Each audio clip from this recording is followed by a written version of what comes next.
Welcome back to Scary Bear Attacks. Today's episode takes us to Santa Monica, California. Yes, I'm not joking. Not the town of today, but a century and a half ago. Before the freeways and high-rise buildings of today, Santa Monica was a seaside bear haven, and yes, some of those bears were grizzly bears. In 1853, the area may have had about 100 people and was starting to be farmed by Mexican settlers. The local plant life was an assortment as diverse as box elder and maple to saltbush and manzanita.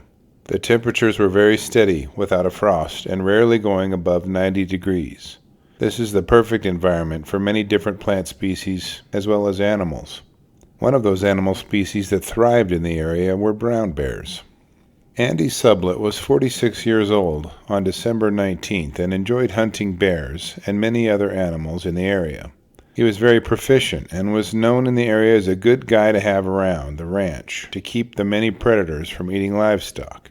The winters in Santa Monica were less humid than the summers, and consequently there was less fog. The heat wasn't as bad, so it made for easy and satisfying hunting. It wasn't hard to find enough deer to keep the pot filled, but Andy really enjoyed finding and harvesting those giant brown bears that lived in the area. Their hide made great rugs and could be sold for a fair price, and the meat wasn't too bad either. Andy and a few of his friends decided to head up above the hills beyond the beach and see what kind of luck they might be able to find. They each decided to hunt a different area and split up accordingly. Andy and his dog Mick followed a low ridge above a small creek, which was overgrown with manzanita and box elder. The thick brush made for a great place for animals to hide, but also granted Andy great cover as he searched for game. Typically, the hunting trips weren't really long as the game was plentiful and success was nearly inevitable any time the hunters went out. As Andy crossed the top of a low ridge, he could see a large brown mound slowly strolling across the hill opposite the creek. The hillside was covered with a new crop of clover, which the bear was munching a path through. Andy knew this was a great opportunity to harvest a large animal that would provide a lot of meat and a great hide, so he crept into shooting position and began to aim for the bear's vital area.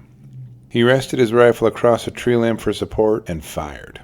The bear immediately tossed and turned in pain, then dashed into the bush, where Andy could no longer see him. Mick bolted down the hill and immediately started barking at the bottom of the draw. Andy could hear the bear rustling around in the bush a bit and waited to see if it might show itself for a second shot. He reloaded and kept watching and waiting for an opportunity. The bear didn't run far and didn't quit making noise, moving around as Mick continued to bark at him. After about 45 minutes of waiting, Andy decided to sneak down to where he heard the rustling to see if the bear had died yet. He hadn't heard a death moan, which is characteristic when a bear dies. It's almost a sad lament from the bear and can be heard from a few hundred yards in distance. He began sneaking through the underbrush toward where he had heard the rustling. The brush was parched at this point in the year due to the dry Santa Ana winds, and that didn't help Andy, as he could no longer hear anything but crunching and crackling. Andy traveled about 80 yards toward the rustling noise when Mick began to growl.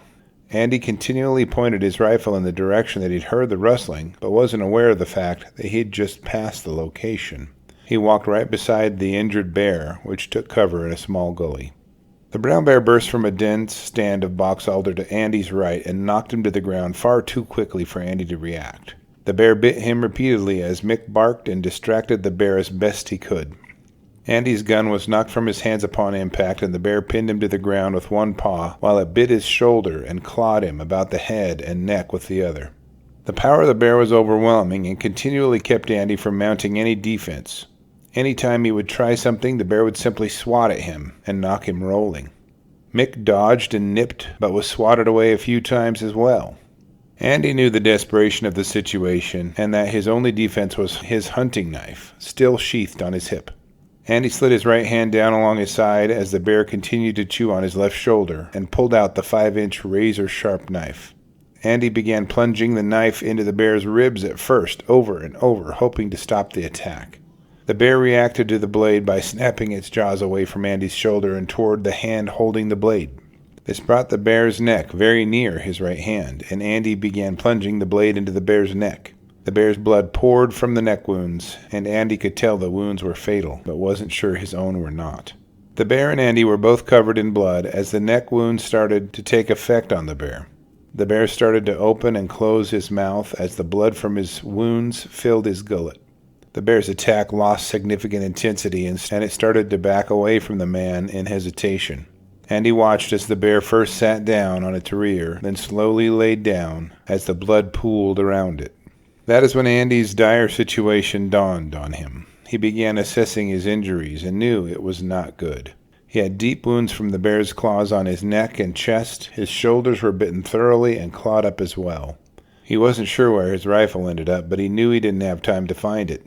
He slowly got to his feet and fought off dizziness due to the blood loss. He strained his voice, calling Mick to follow him, and slowly limped his way up the small hill above the attack site. It took him several hours just to go the short distance back to meet his friends. They were horrified to see his wounds and were surprised he made it back to meet them at all. They helped him back to his house, and a local doctor was called to his home. His injuries were bandaged and cleaned. Andy struggled to recover for 7 days, but his wounds were too much. Mick made a full recovery, but Andy died 1 week after the attack.